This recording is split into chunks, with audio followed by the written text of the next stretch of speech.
Good morning. Ein Beis, volume 3. We're on page 1218.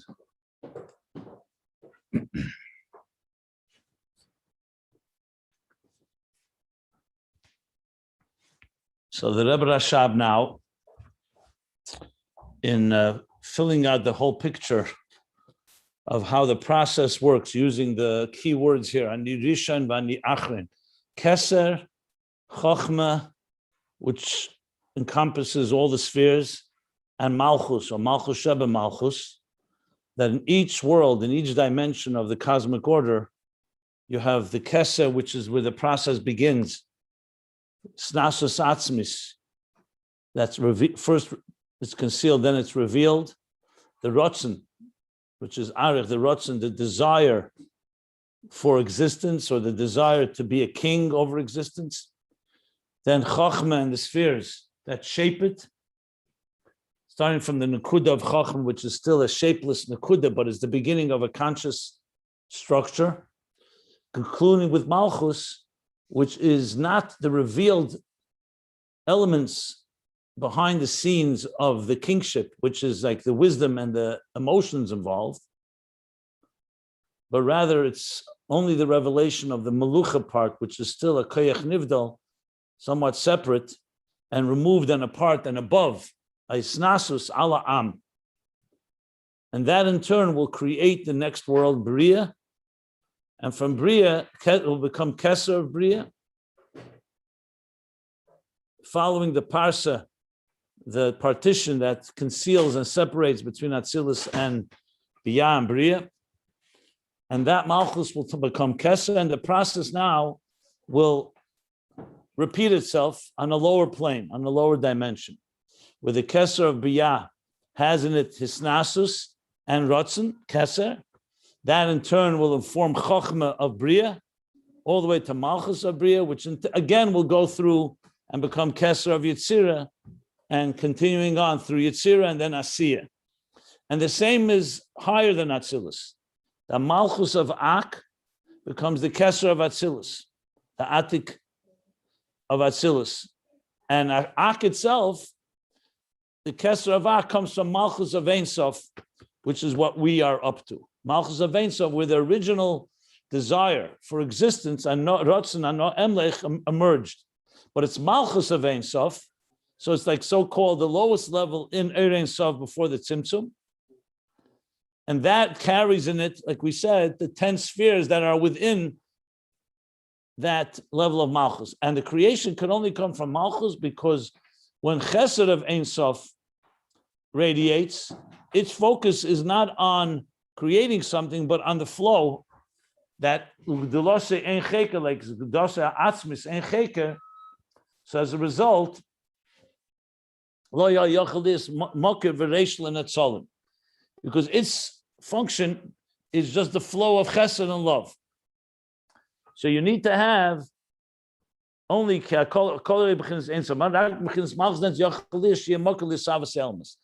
just like Malchus and each world that we discussed is the last sphere, which means it's the lowest sphere. So on the level of Giluyim, it's concealed like the moon. That's due to concealment, like Malchus. Less lemagama klum, doesn't have on its own anything on its own, and all you know is the melech part of it. So even though in etzem, in the core, it's rooted in the highest levels of keser, ani rishon ani achrin, but at the same time in giluyim, it has less revelation than the higher spheres, but it's informed by them. So all you have is that he's a melech. So it has an element of makif over the people, over the nation, as he said. So that sums up where we're up to. We're going to continue learning now the words that how Malchus encompasses all the 10 spheres. He's going to now explain, like we explained till now, the Rotzen within it. I want to just answer a question that was asked, a few questions that were asked in this context, which I thought were good questions that can help understand. Now, a big part of Ayin Beis, well, all of Ayin Beis is the interface.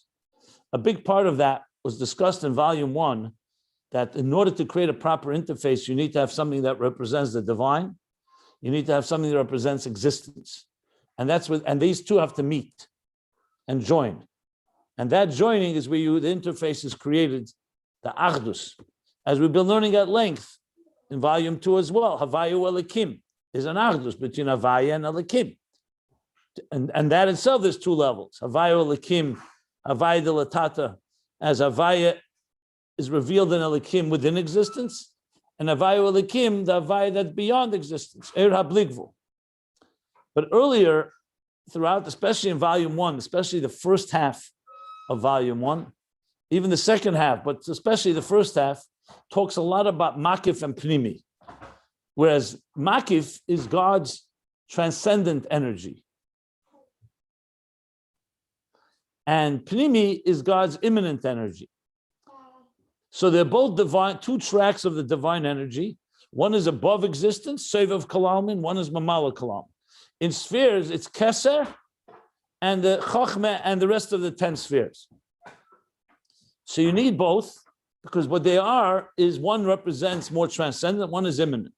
And they work with each other. In the language, in more psychological and personal terms, that when you want something, that's the first connection to the thing that the object of what you want. Like he said all the way in the beginning of Ayin Beis, literally on page 2, in Hemshech Ayin Beis, all the way in the beginning.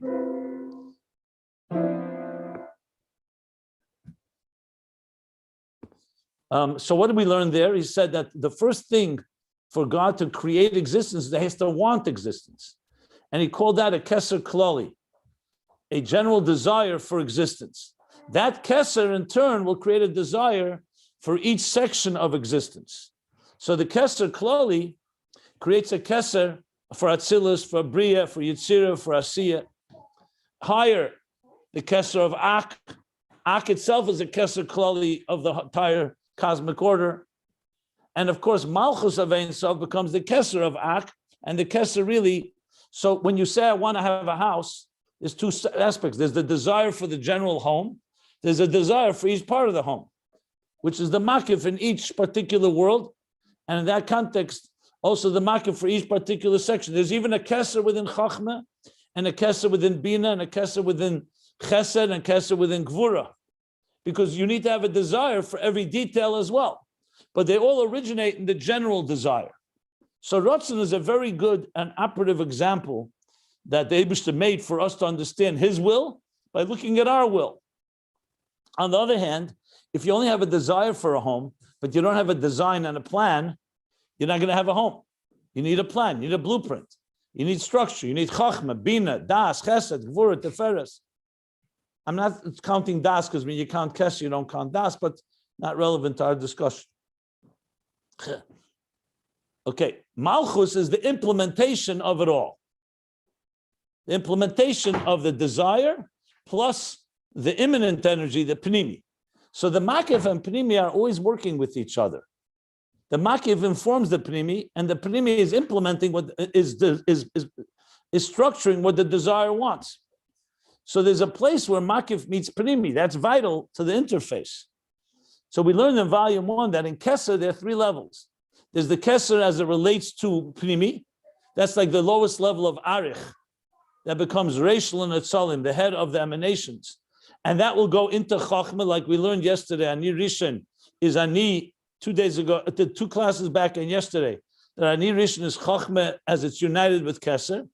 Then you have a Keser that is removed from existence, but it's still relatively removed. And then there's a Keser Atik, especially Pnimius Atik, that's completely removed. All this helps us understand the interface. So Makif and Pnimi are vital, or in the language of Kabbalah, Igulim and Yeshem. And what makes it even more intriguing and powerful is that on each level you have a Makif and Pnimi interacting. The Keser of Chachma with the Chachma of Keser, with Chachma. The Keser of Bina and Bina. And then there's the general Keser overall. So that's understanding how Makif and Pnimi interact and support each other. And it's critical that they both work hand in hand in the context of we were looking for. In different words, the Makif is more of an Era Bligvul, a more transcendent and infinite energy, and the Pnimi is more of an Era Gvul, an energy that enters and is tailored to and customized to each creation. But when they communicate with each other well, then you have both elements, and they continuously complement each other. The Ratzon keeps it honest and accurate. It's like a reality check that connects it to the Ratzon Hashem, to what God wants. Because if you get involved, let's say, in building a structure, and if the plumbers and the electricians and the bricklayers and all the contractors start doing whatever they want, they need to be aligned with the Ratzon of the will of the creator, of the master cosmic creator here. On the other hand, the Ratzon itself needs them to implement. So you need both. You need them both to be aligned. In the language of Aveda, Asher kedeshanu b'mitzvos v'tzivanu, that's Ratzon. You sanctified us with the mitzvahs that you commanded us. The Ratzon Hashem, which is an equal in all mitzvahs. And then there's the end of the bracha that we say. Baruch atah Hashem Elokeinu melech ha'olam asher kedeshanu b'mitzvos v'tzivanu la'aniach tefillin al achilas matzah al leisha b'sukkah and so on. That's the second half where it gets more deep, that the makivdik energy of Asher Kedeshanu Mitzvos V'Tzivanu is translated into a specific mitzvah, whether it's tefillin or Shabbos or lighting Shabbos candles, or it's sukkah or pace or matzah, whatever it may be. So you have them interacting with each other, and you need both. You need the Ratzon Hashem, and you need the details, and they communicate with each other. That's where the interface really comes alive. The Eira Blikvul, its main thing is to create bittul. It's not about you. It's not about the details. It's about that God wants this. On the other hand, God doesn't just want it. He wants a dira b'tachtenim. He wants his will and desire to permeate the details of existence, that the very detail of every structure of our lives should be aligned with God. And not just that we eliminate all the boundaries and eliminate all the parameters and definitions of existence. He doesn't want the gvul to dissolve into the bligvul. He wants the bligvul and the gvul to work hand in hand. So you have structure that's connected to beyond structure, basically. Immanence connected with transcendence is essentially, in simple English, the joining and fusion of makif and pnimi. In the language what we're learning here, Keser and then the spheres. Keser and the spheres. Interestingly, Malchus, and this answers another question that was asked, Malchus is isnasus. On one hand, it's a makif. But on the other hand, Malchus is one of the 10 immanent spheres. So you can say that Malchus combines Keser and Pnimi, because it comes after the faculties, the specific immanent faculties. It's shaped and formed by Chochmah, Bina, Chesed, Gvur, Tiferet, Netzach, Chod, Yesod. But it also is rooted in the etzem of Keser, in Ratzon, and Isnasus.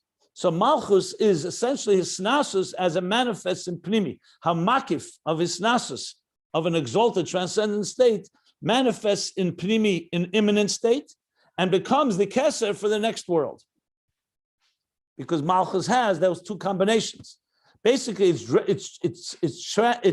transmitting the transcendence of Keser into structure. But it's still a structure of being a melech. And a melech is the melech, but you still need the actual details of the structure. So Malchus has that paradoxical qualities. Okay, I think that answers those questions that were asked. And with that, unless somebody has something they want to ask right now, I'm going to continue reading now and understanding Malchus of Ein Sof and how it has in it the difference, all the spheres, just like we learned Malchus of Atzilus has all the spheres within it, from Keser Malchus all the way to Chochmah Sheba Malchus, all the way to Bina Sheba Malchus, all the way to Malchus Sheba Malchus, and that's the process of how it creates. Okay. Anybody want to ask anything of what I said right now? If not, I will continue on top of page 1218. Okay. So now, I'm starting from the line, the klula me'esa spheres. 9 lines, I think is 3, 6, 9 lines from the top of 1218. The pages can be found at ayinbeis.com. Okay. So it says, Vihi, Malchus of Ein Sof, which is Kavyachol, so to speak, the lowest level of the spheres before the Tzimtzum, Yesterday we discussed whether it's talking about the 10 hidden spheres. He doesn't use that expression. And one of the reasons may be because there are levels of that even higher than the 10 hidden spheres, and it could be he's talking about all those levels. But generally speaking, when you say Malchus of Ein Sof, and especially Keser of Ein Sof, he usually is referring to the 10 hidden spheres. So I'm pretty much confident to say we can say it. Why the Rebbe Rashab doesn't explicitly state it could be for different reasons. He also doesn't explicitly state that this is Atzilus the Klolos. So whatever we speak about Atzilus the Protis in microcosm, that we've discussed at length in the previous pages, we're not talking about Atzilus the Klolos as is before the Tzimtzum. And Ak in macrocosm would become the first world of Bria. As we've discussed a number of times, that the Seder Shtalshus works microcosm, macrocosm like a hologram. That you have all the levels within all the levels, but then there's the macrocosmic, which we're addressing now, and there's the microcosmic, which is what we spoke about before, Atzilus as the operative world where creation takes place. But in the broadest terms, as we spoke yesterday as well, we're talking about levels now that cannot really be identified as levels. We're only using expression because God is allowing us to speak about how he thinks. But generally, so Chassidus talks about this a lot. It says that even though hu amada hu yidei in the language of the Rambam, that he is one, the knower, the knowledge, and the known are all one. And the Rambam right away says it's something that no man, no person, no human being, we can't understand in Al-Burya, we can't really fully understand it because my thoughts are not like your thoughts. Not just that God's thoughts are more mysterious and deeper and beyond us. His very way of thinking is different. It's a completely different way how the mind works. It's the create. Remember, God created thought and created the mind. So you can imagine the creator of the mind, and then he manifests in a mind is not going to be exactly the way the creation of the mind, which we are. We are the product. We have a mind because we were given a mind. God created a mind. So his mind works differently than us. And yet, that itself is something we are told, that his thoughts are not like our thoughts, and that we can't fully, like he says, we can't fully understand it. But that's also part of our discussion. That alone, even Yediyas Ashlila, negating something is also a form of understanding. As a matter of fact, the Rambam writes in Meir Nevuchim, in the Guide for the Perplexed, the Alter Rebbe brings it in Lekutei Teira Pekudei, that with enough extrapolation, which means enough Yediyas Ashlila, negating something, you can come to almost understand it like Yediyas Achiyuv. You know, one example I often give for this is a psychological example. No one has ever seen the superconscious, or secular psychology calls the unconscious or subconscious. Now, how then can we, in a way, explore an area that no one has ever seen? The same way physicists explore subatomic particles. Even an atom now they say that some microscopes are able to see it, but I've always read that it's not the scope of any instrument, but let's say an atom, but subatomic particles are not visible. So you can't empirically, through visual ways, see it, but you can see its effect. Like if you saw suddenly a piece of metal moving on this table out of the blue, you know, you wouldn't say it's a miracle. You'd say there must be a very powerful magnet somewhere, maybe embedded in the ceiling or in the walls, and it's exerting so much power that it causes the metal to move. Okay, that is one example. Another example is like, let's say you had an imaginary wall that's shrouded in darkness. You can't see it, and you can't touch it. So is there any way for you to figure out what that wall looks like? The answer is yes. You can't, there's no light to turn on. You bounce a ball on the wall, and the ball bounces back. You keep bouncing the ball. If it bounces back straight, you know that's a straight part of the wall. If it bounces back to the right, you know there's a left indentation. If you keep bouncing the ball enough times, you can create a picture of the wall, not directly, but extrapolate. Like it's similar to how sonar works. Sonar, when you want to know, when a ship wants to know if there's a submarine below, or in general, you want to, many of the whales and other other fish use sonar, is when you extend, you blast out a very strong audio signal, and it bounces off objects, a little like a sonogram. And that gives you an image, even though you're not seeing the object directly, but you're seeing how it's bouncing back. So you can create an image around, like almost like a silhouette. So in that context, even though we can't understand it directly, you can understand it by negating, and that alone gives you somewhat of a picture by saying it's not like this, it's not like that. Process of elimination. And then you end up, so what is it like? Well, it's not, when you give enough knots, meaning NOTs, not KNOTs, the enough negatives, you can come away with saying, okay, so I'm getting a picture by knowing that it's not this, it's not that, it's not that, and you start getting somewhat of a picture. Just giving an example of how we extrapolate and understand. When it comes to before the Tzimtzum, it's called not just Yediyas Hashlila, because Yediyas Hashlila is still a form of understanding. It's just not, you're not understanding it directly. Like I said, with the superconscious, you see its effect. If you see somebody, every time you mention their mother's name, they begin to tremble, you don't need to be in the mother's kitchen when that child was being abused by the mother, anger, to know that something must have happened. You can extrapolate. You see a person's reaction to something, that tells you that something's going on. So in other words, you cannot see the superconscious, but you can bounce a ball off of it. You speak about certain things and you see how people react. Those reactions tell you there must be something there, though you can't directly see it. So that's called Yediyas HaShlila. But Shlila Muchletes is another expression. Shlila Muchletes means it fundamentally negates anything.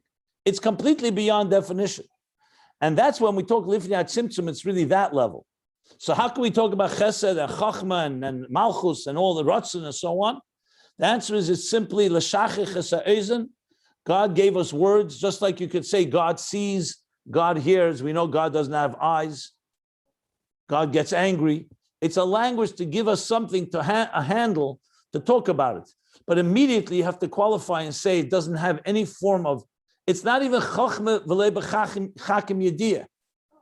Chachma v'lei b'chachim yediyah, Chachma v'lei b'chachim yediyah means he's wise, but not with a knowable wisdom of ours.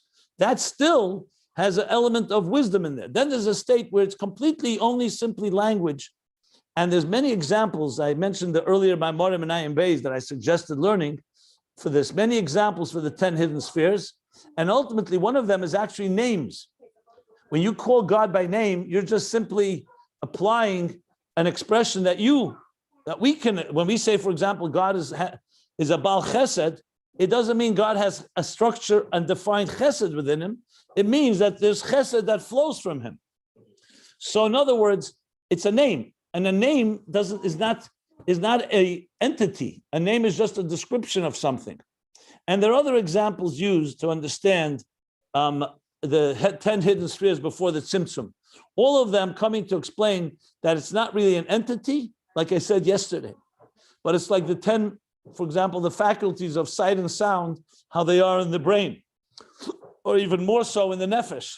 So they don't have sight and sound, but they clearly are coming from there. So I don't want to elaborate more on this. I just wanted to say that as an introduction now to what we're going to learn in the next lines. So now he says like this. So as the sphere, the Malchus of Ein Sof is Kalula, Vihi Kalula, Me'esa Spheres, Ukamaimer, HaZoyar. So in the beginning of Zohar, page 15a, Tezvav Aleph, this is a Zohar that we've learned a number of times. It says like this, Bereish Hermenusa Demalka Goliv Galifu B'tiri Allah. Hermenusa is translated two ways, Reshus and Ratzon. It's an Aramaic word. So in the beginning of when God, the Melech, basically is giving permission or Reshus for something to happen, or Ratzon, he desires for something to happen. So Hermenusa Demalka, the Reshus of the king or the Ratzon of the king. So what happened in the beginning? Bereish Hermenusa, in other words, the first step of when the Melech God wants something or is giving permission for something. It's like when a king gives permission. Authority, Goliv Galifu B'tiri Allah. An engraved etch. An engraving is etched in a level called Tehiri Allah, the higher light. And Tehiri Allah, we're talking is before the Tzimtzum, the air before the Tzimtzum. So what is this referring to? So he says, what is this level called? He says, this is the level. The Bereisha Menusa de Malchus, is Keser Malchus. That's Keser Malchus. It's Malka. We're talking Malchus of Ein Sof, but we're talking about Keser within Malchus. And the Keser within Malchus is the Rotzen, or the Hermanissa, within the beginning of the stirrings in the Ein Sof. There's a state, and all conceptually, not in actual time, a state that it precedes any desire. That's like the king when he's on his own, and is not, or if you want, he's not even a king, you could say. Just the fact that he's completely on his own, then he's not yet connecting or desiring anything outside of himself. But now, Bereisha Menusa de Malchus, something happens. So Keser Malchus is that first level, and Golav Galifu, B'tihirei Lo, Golav Galifu, Sheichkika Sa'esius. It's an engraving of letters. Zeh b'chinas Malchus sheba Malchus the Ein Sof. K'may shehu lifnei hatzimtzum adayim. That's Malchus of Ein Sof, the way it's still before the tzimtzum. So the engraving is a result of the desire. So first, there's just like we learned earlier with Atzilus, that first you need to have, you remember on page 1216, first the Hasnasus Atzmi has to come out in a revealed way. Then it has to be a Rotzen L'Melucha. But a Rotzen L'Melucha is still a desire that's in general terms. It's not yet received any shape and form. Then comes Chachma and Bina and the spheres, and the end of the process is Malchus Sheba Malchus, and that's where the Golav Galifu, the full engraving of the etching of the shape of the details of existence. Now, remember, this is not an actual engraving, and there's no actual letters. It's all within the mind. It's like saying, right now, a person has a brilliant mind, but they're not, right now, the mind is not in any, is not in any revealed state. It's like you're asleep. You wake up, the mind starts functioning in a conscious way. Then the mind says, I'm going to focus on a particular idea. There's a desire, I want to learn Ayin Beis. Okay, so there's a Rotzen in the Nefesh. Then you start talking about what are the details in your own mind, and those details, what you envision in your mind, is the last level of Malchus, the Malchus of Ein Sof, which is Golav Galifu, the letters, the specific letters that the mind is now thinking about. In this case, we're talking about God's mind pre-Tzimtzum, and that is, so we have Keser Malchus all the way to Malchus Sheba Malchus. Exactly as we learned it in Atzilus and in the lower levels, in all the worlds, but obviously here we're talking on the most abstract possible level, the highest of all levels. Okay. But who Inyan? What is this level? This is Shiur Atzmei B'Koyach. This is a language from Migdash Melech on the Zoyar in the Bereisha Menusa de Malka, a language that's brought quite often in Chassidus. Mittler Rebbe, the Alter Rebbe brings it, but the Mittler Rebbe, especially in Shiur and other places. And we learned that, if you remember, in volume 2, when he spoke to all the levels of Rotzen and Ayin of Yeshamiti, Ayin of Yeshanir. Shiur Atzmei B'Koyach means, literally Shiur Atzmei B'Koyach, that he allocates, or Shiur can be also estimates, but we've determined to define it as envisions. It's like once you decide you want to build a home, and you are envisioning the details, so now comes Shiur Atzmei B'Koyach, you allocate resources for those details based on what you need. So the artist is a level before he's even an artist.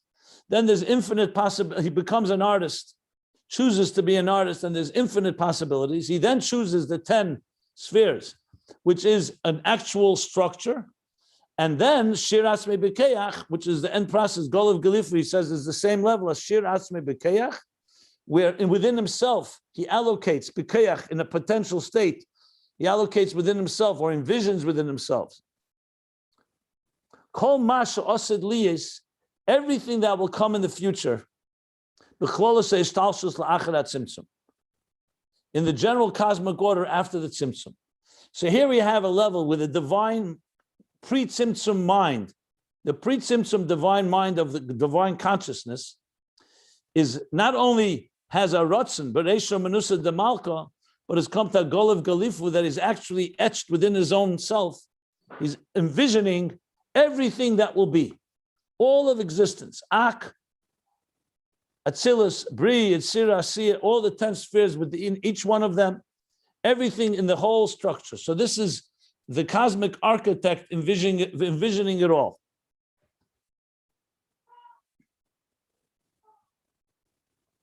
Okay. Now he's going to break it down a little bit further, but I want to pause if anybody wants to ask anything. Okay.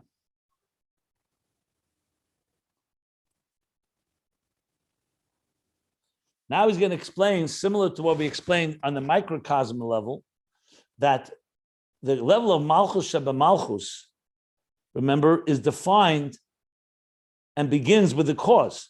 Like if you remember the bottom of page 1216, he said something like this. He said the following, that Keser Malchus, yesh b'zeh beis inyanim, his galus disnasus atzmei, but he said it's still not that even though there's a rotzen l'malucha, there's a will to be king for kingship, but it's hu asiba liyes b'chinas isnasus alam. Because if there's no desire, then there's not going to be actually leadership. He's not going to lead and be a king over a nation if he has no desire for it. So first you need a desire, which follows the revelation of his own inner exalted state as king within himself, and then comes hisnasas sala'am. So even though hisnasas atzmai is hidden within himself, and it's possible that it shouldn't be revealed, but nevertheless, without that, it's the cause for the giluyim all the way. So therefore, Keser Malchus is the cause for Isnasas Ala'am, and obviously the cause for the Ratzon L'Melucha, all the way to Malchus, which will actually implement that and become a king over the people. That we learned at the bottom of 1216. He's now going to say, similarly, is in Malchus of Ein Sof, that the Shiur Atzmei B'Koyach, where he envisions all of it, meaning he's already relating to, and in his mind, relating to existence, that originates in Keser Malchus, which is higher than that level. That's what he's going to say now. So the Rebbe Rashab says the following.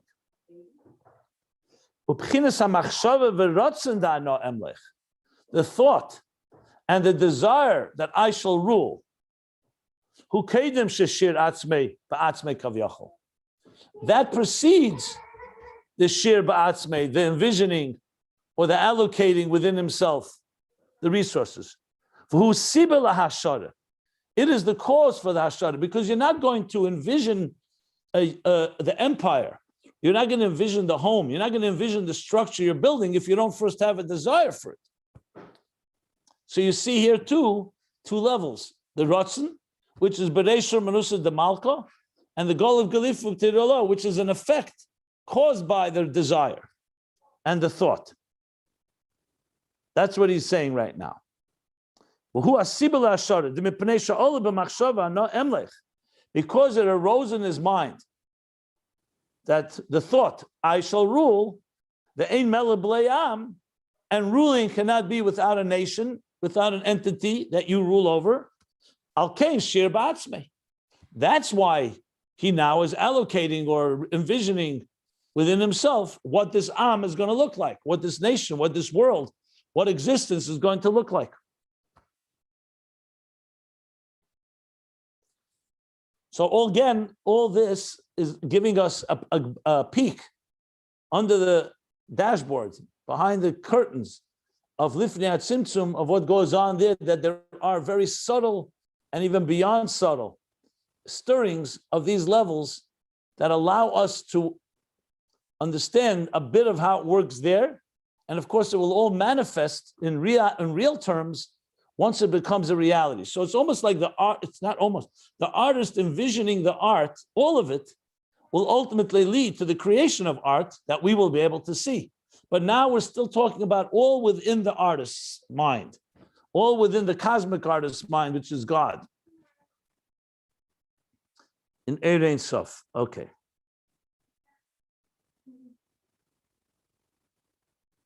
So now continuing on.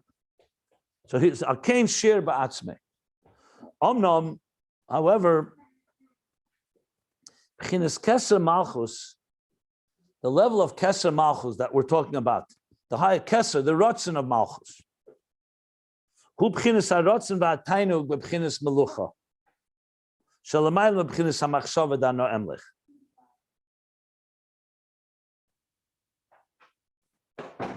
Shazel b'chinas rotzen golei b'atzmusei. So now, just as he said in the microcosm, that there's atik and arich, remember? Arich is the rotzen, the revealed desire to lead, even though it's not yet actually leading and governing and ruling over the nation, but it's the desire to rule. He said there's a higher level than desire, tainug, the pleasure, the isnasus atzmi, the revelation of isnasus atzmi. So he's going even further now. So he says, okay. So Keser Malchus, who begins harotzen v'hatainug, it's the desire and the pleasure. Begins melucha shelamayla begins hamachshava danemlech. That's higher than the thought that I shall rule. Shezeu begins rotzen gali batzmusei, because that's already a revealed thought, a conscious revealed thought within the core divine of Ein Sof.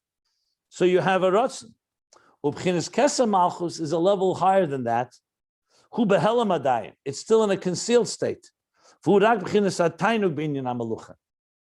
only the pleasure in the idea of kingship. That because of this, so to speak, was stimulated or awakened a revealed desire in his core essence to actually, and this is not talking about atzmus, we're talking about atzmus Ein Sof, the infinite divine light,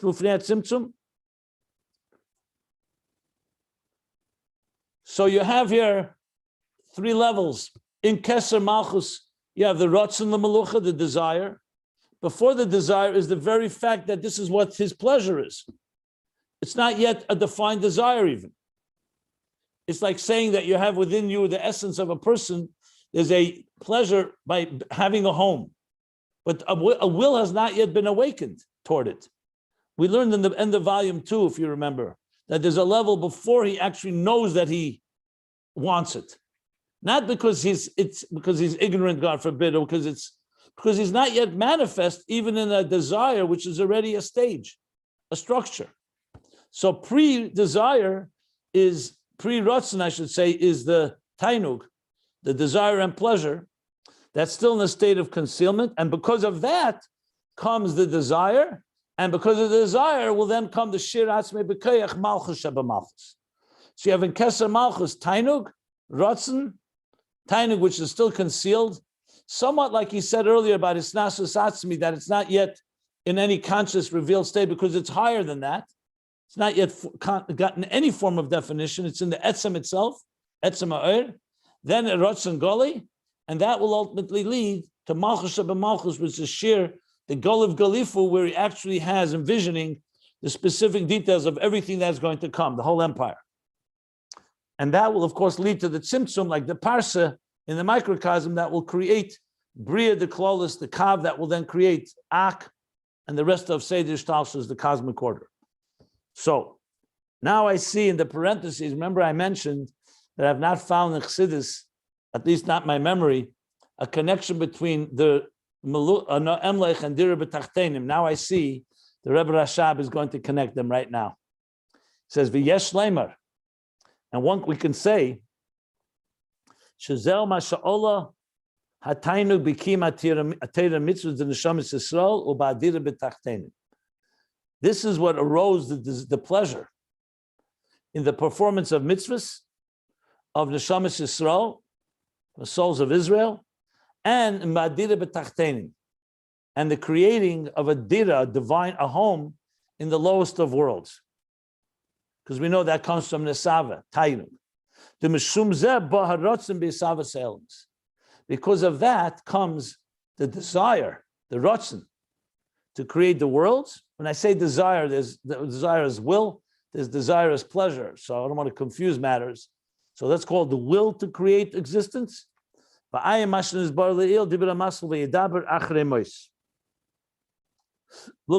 in the Maimer Achrei Meis, which is in volume 2, page 565.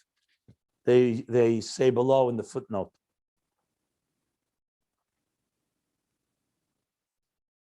So that's one way the Rebbe Rashab explains this level of tainuk. So let me just use the example I mentioned before. The Gemara says, Ein Adam b'loi Beis. It also says, Ein Adam b'loi Isha. A human being is not a human, not complete without a home, without a wife, without a spouse. Which means that as soon as we're born, our very essence demands finding a home at some point. But we know a newborn child doesn't need to do that. Their parents take care of the child. But one day that person is going to want a home. That's the nature of a human being, to have a place of security, a place that you can call your own. We have no defenses up and so on. Chassidus explains the Maimer Tofrei Samach Gimel, Tofshin Gimel. This is a Maimer of the Rebbe Rashab. Beautiful explanation that where does that come from? Because since we're created in the divine image, so God has an Esav HaKadosh Baruch Hu, a fundamental desire, pleasure, taiva, for a dira b'tachtein. So a human being, when we see, for example, a person living in the street, homeless, something very disturbing, because it's not the dignity of a human being is to have a palace, to have a home, to have to be a palace, a king's palace, but to have something you can call your own. When the person is living in the street like an animal, it's a very pathetic and extremely disturbing sight, because it's something lacking in the human majesty and dignity. Like a king needs a dwelling place. I'm not going to go now Ein Adam b'loi Isha, because man and woman were created by God as one, androgynous, and then split them into two. So we're not complete. But this is a fundamental, we are wired this way. This is the etzem of the person. This is not because we want it. It's not because we understand it. It's how you are. That's how we're created. Now, it could be years that this sense, this need for the home remains dormant, and you're not even aware of it. That's what tainug means here. Not tainug like in pleasure with eating a delicious, juicy steak. Not tainug as in terms of pleasure from learning something. We're not talking about an active pleasure that's a result of something you do.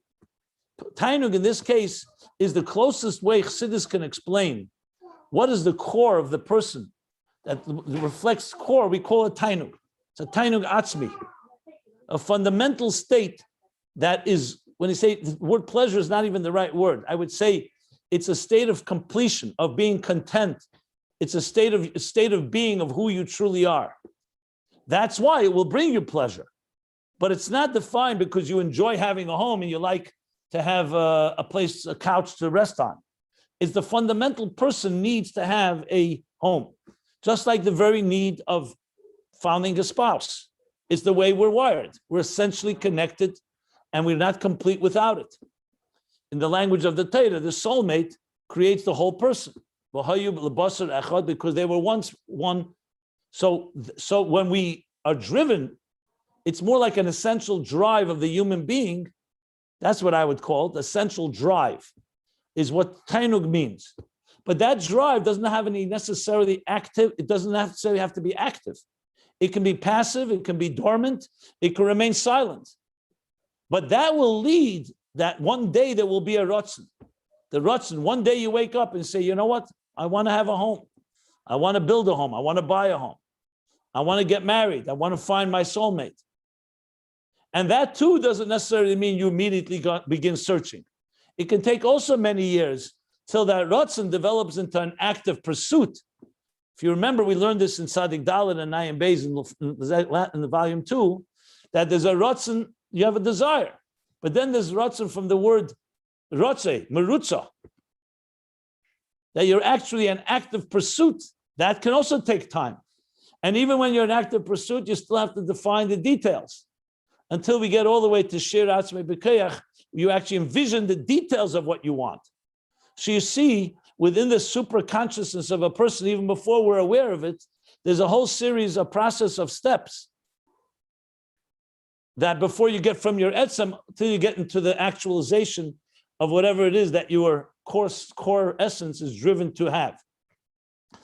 So this in the highest levels, God again is giving us a peek and a gift to be able to somewhat understand that we can relate to that. The Eibishter didn't just do kol yachol, can do whatever he wants. I want a world, and that's it.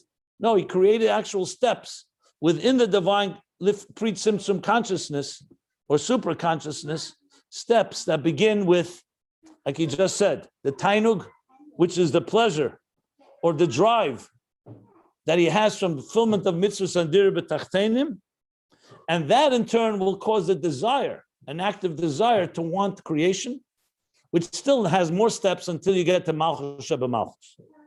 But after the parentheses, you'll see, and we're going to stop here, he's going to give another way of explaining what is this level pre-Ratzon. I'll just read it before the next. He says, Oi, another way to explain it is the Bechinas Keser Malchus is not the Tainug Atzmi that we just talked about, which is concealed. It can be completely within you and you're not even aware of it. But this is Hu, Bisgalus Ba'atzmuse. It's already a revealed state within the core divine infinite light, the Bechinas Isnasus Atzme Kav Yachol, that within the divine infinite light, before the desire, there's a revealing of this Nasus Atzmi. That is more similar to what we learned on page 1216. So tomorrow I'll explain the difference between these two ways. It's just really two ways of how the interface works, how deep it goes.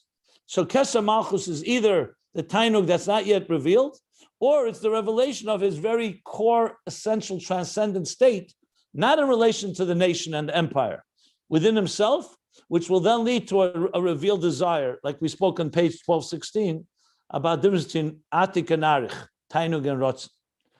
So you see here, he's going deeper and deeper into Lifnei Tzimtzum, before the Tzimtzum, to understand how everything emerges from there. And that will ultimately lead, the Ratzon will lead to Golav Galifu, to the Shir Atzmei B'Koyach, where he actually envisions the details of everything that will be in creation, everything that will come. So I'm going to stop right now here. Let me stop if anybody wants to ask anything, but we'll stop for today's class here. But so we're like by the parentheses, around a little more than a half down the page of 12:18. Any questions?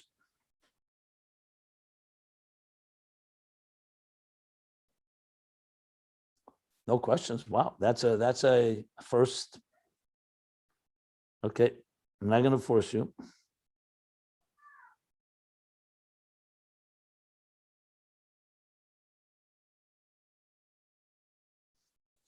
Okay, so to sum up, we'll say this.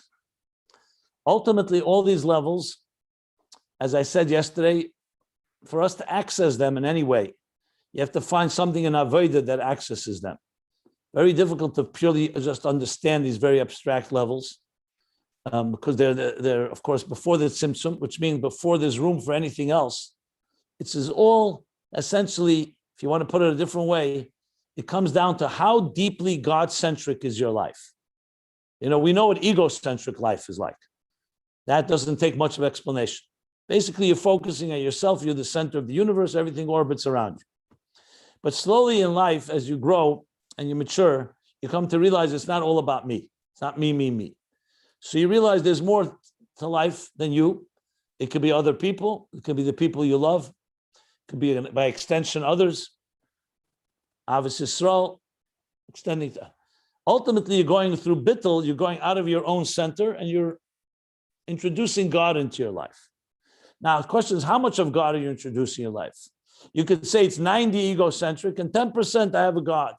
I don't mean exact numbers, obviously, just mean it conceptually. Or you can slowly move toward a much more God-centric life, and you're here to serve God. The Gemara in Kedushin, at the end of Kedushin says, Ani lo nivresi ela l'shamish keni.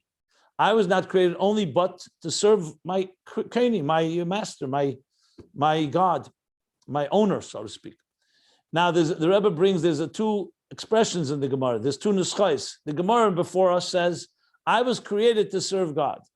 But there's other places it says, I was not created only but to serve God.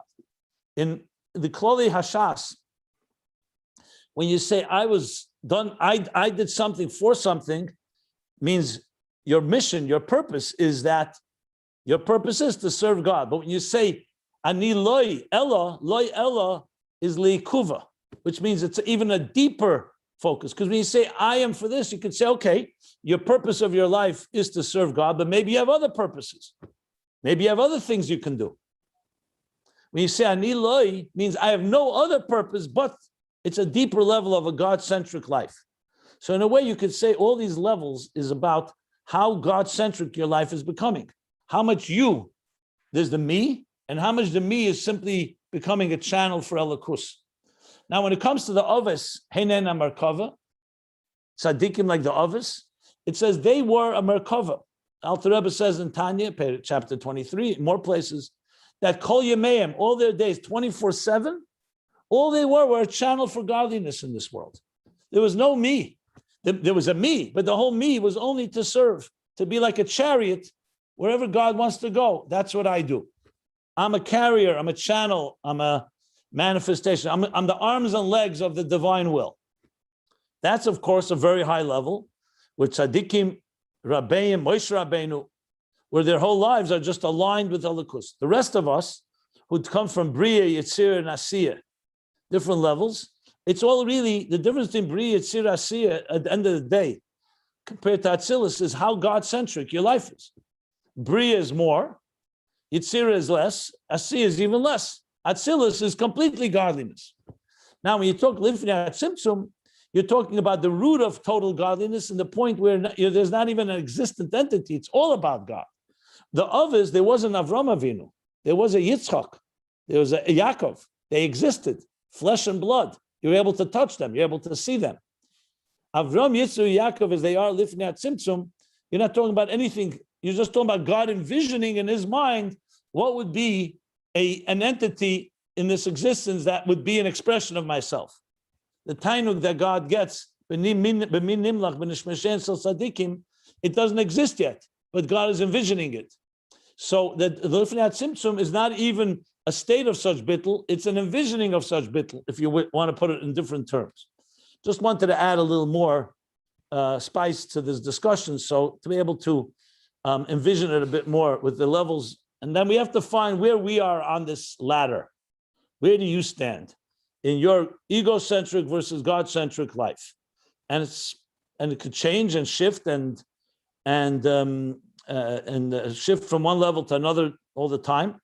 But that's the general process of how we grow from step to step.